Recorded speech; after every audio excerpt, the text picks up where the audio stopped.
Батыр мен бала. Ертеде бір батыр жорыққа аттанып келе жатыр екен. Көз ұшынан бір қара көрінеді. Таяп келсе, әлгі бір астында қара тайы бар бала екен. Баладан батыр жөн сұрағанда, серік болатын жолдас іздеп жүрмін дейді. Батыр, саған мен серік боламын дейді. Екеуі жолдас болып келе жатады. Баланың қолындағы қамшысы өте жақсы екен.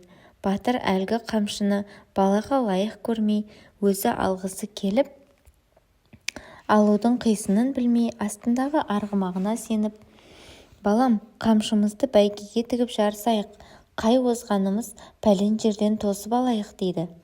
Бала жарайды дейді де екеуі жарысып кетеді. Батыр жарысып келе жатып артына қараса, артында бала көрінбейді. Апырай, шынымен-ақ озып кеткені ме деп алдына қараса, бала белгіленген жерінде батырды күтіп тұр екен.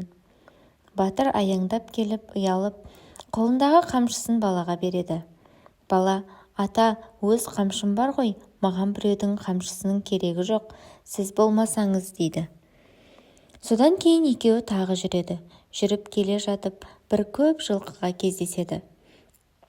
Жылқыны аралап келе жатса, бір тайқазанның көлеміндей аттың ізіне кездеседі.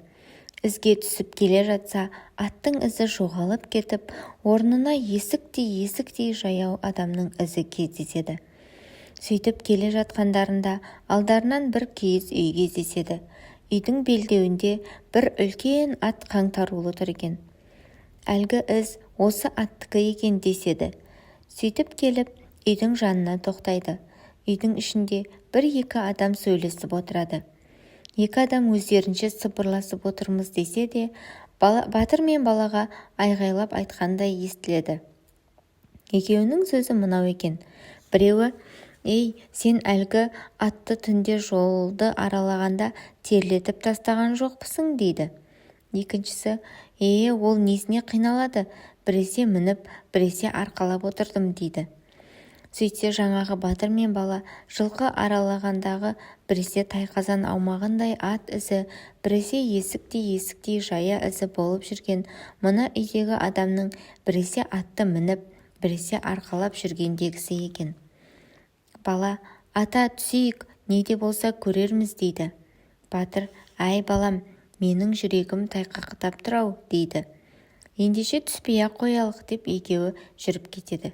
Жүріп келе жатып батыр, апырая, осы бала менен гөрі бала болса да батырлау.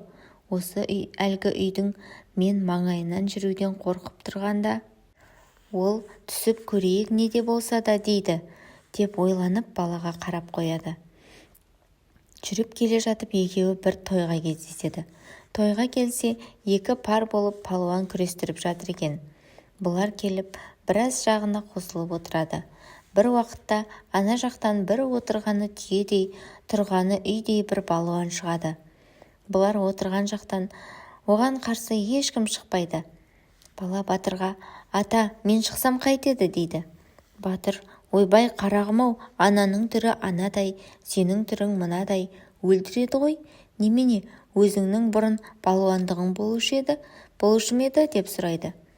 Бала, ата, ешбір істеген батырлық ерлігім жоқ еді, бірақ мұнан да жасымда 5-6 кезім болу керек. Әкемнің бір кісі алатын бурасы болушы еді. Сол бура түйешіден басқа елдің бәрін алып тастап, жалғыз түйешіге тимеуші еді. Бір күні әлгі бура түйешіні де өлтіріп тастапты. Ауылдан адамды шығармай тұрып алды. Сонан мен, осы аяқты малдан қорқып тұрсыңдар ма, деп бураға қарсы шыға келдім. Бура аузын ашып тап бергенде, маңдайдан жұдырықпен қойып жіберіп едім, миы аузына түсіп өлді.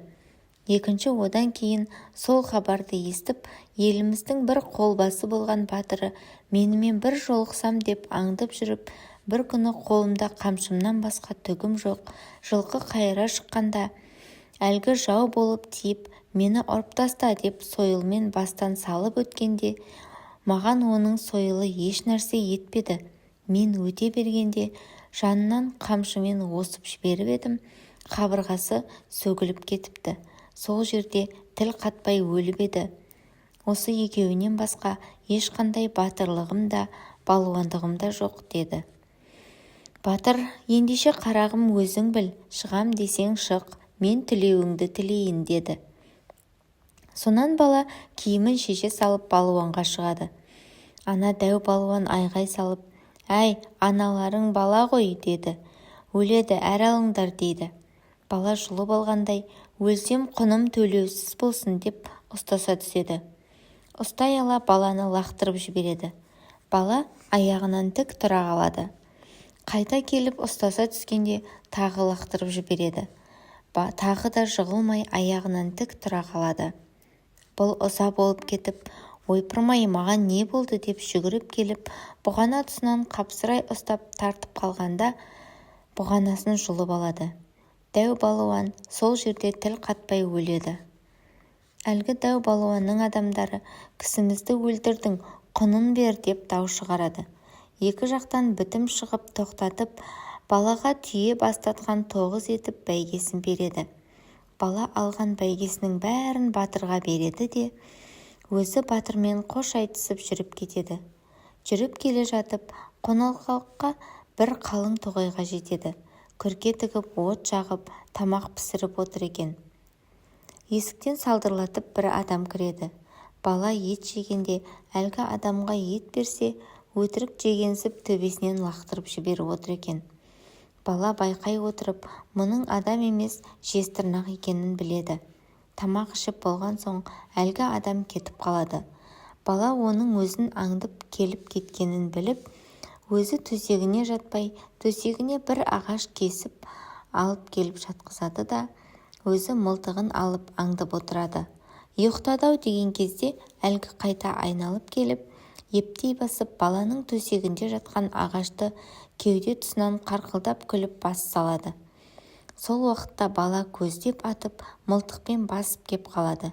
Жезтырнақ мұрттай түсіп, қайта түрегеліп жүріп кетеді.